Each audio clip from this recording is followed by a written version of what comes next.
बेटी का कर्ज। मेरे साथ काम करने वाले लड़कों में एक नया लड़का आया, जिसकी उम्र इतनी ज़्यादा तो नहीं थी, पर सेहत देखकर लग रहा था जैसे 70 साल का हो गया हो। कमज़ोर सा हुलिया बिगड़ा हुआ। 2-3 दिन हमारे साथ उसे काम करते हुए हो गए। मैंने महसूस किया कि जब दिन को खाने का वक्त होता, वह हमसे लग बैठ के खाना खाता। मैंने बाकी लड़कों से पूछा, ये कौन है और हमारे साथ क्यों नहीं बैठ के खाना खाता? एक लड़के ने बताया कि भाई ये मेरे गांव का है और नशा करता है, पता नहीं कैसे इसके दिल में काम का ख्याल आ गया है। अच्छा है वो हमसे अलग ही रहे। मैंने जब ये बात सुनी तो अपनी प्लेट उठाई और उसके पास जा बैठा। मुझे देख के वो अजीब से तासरात ज़ाहिर करने लगा। मैंने बात शुरू की और कहा, क्यों भाई हमारे साथ क्यों नहीं बैठ के खाना खाते हो? कुछ शर्मिंदगी का एहसास जताते हुए कहने लगा, नहीं साहब, मैं अकेला ही ठीक हूँ। वो बताने लगा कि मैं नशा करता हूँ, जिसकी वजह से लोग मुझसे नफ़रत करते हैं। मैंने कहा, नहीं यार, ऐसी बात नहीं, कल से हमारे साथ बैठ के खाना खाना।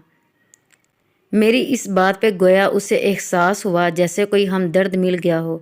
मैंने पूछा, पहले क्या काम करते थे?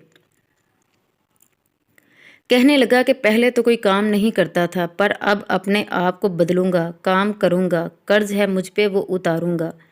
मैंने फिर पूछा, कैसा कर्ज? कहने लगा, भाई नशे की वजह से सब मुझसे नफरत करते हैं। घर में मेरे 2 बेटे और एक बेटी है। मैंने कभी घर का नहीं सोचा, बस घर से जो भी चीज़ मिलती है बेचकर अपना नशा कर लेता हूँ। कुछ दिन पहले घर गया तो रूटीन के मुताबिक सब ने नफरत से ही मुझे देखा। बेगम और बच्चे मुझे प्यार करें भी कैसे, मैं तो उन पे बोझ था। नशा टूट रहा था, बेगम से पैसे मांगे, उसने खड़ी खड़ी सुना दी। मैं चुपचाप अलग बैठ गया। रात का काफ़ी हिस्सा बैठ गया। अचानक क्या देखता हूँ, मेरी बेटी एक थाली में कुछ चावल लेके आई। मुझे कहने लगी, पापा मामा सो गई हैं, आप चावल खा लो। फिर अपने छोटे छोटे हाथों से मुझे खाना खिलाने लगी। जब खाना खा लिया तो अपने स्कूल का बैग ले आई।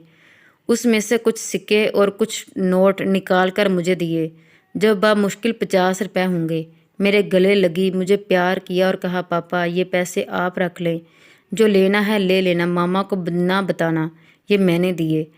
भाई बेटी की बात सुनकर मेरी आंखें बढ़ आईं। वो अपनी चुन्नी सी मेरे आंसू साफ करती रही। भाई मैं गलत था। मैंने अपने आप से अब वादा किया कि मर जाना है पर नशा नहीं करना। वो मेरे कंधे पे सर रखते हुए कहने लगा, भाई मुझसे वैसे तो सब नफरत करते हैं, पर मेरी बेटी के प्यार ने मुझे एहसास दिलाया कि उसको मेरी ज़रूरत है। वो अपने पापा की जान है और पापा की जान उसमें है। फिर जेब में से हाथ डाला और छोटी छोटी चूड़ियाँ निकाल कर कहने लगा, देखो भाई, मैं अपनी परी के लिए चूड़ियाँ लाया हूँ। जब तनख्वाह मिलेगी तो मैं अपनी बेटी का कर्ज भी उतारूंगा। था तो वो एक नशा करने वाला, पर उसकी बातों ने मुझे रुला दिया था। हम अक्सर ऐसे लोगों से नफरत करते हैं, हालांकि वो हमारी तवज्जो के मुख्ताज होते हैं। नफरत हमें नशे से करनी चाहिए, नशा करने वालों से नहीं, क्योंकि वो भी इंसान ही होते हैं। अल्लाह पाक हमें हिफ्ज़ो अमान में रखे और हमें बुरे वक्त से बचाए। आज किसी पर बुरा वक्त है तो कल हम पे भी आ सकता है, तो हमेशा किसी का आसरा बने। आपकी वजह से अगर कोई बुराई को छोड़ दे तो इससे बढ़कर कोई नेकी क्या हो सकती है। जज़ाकल्लाह।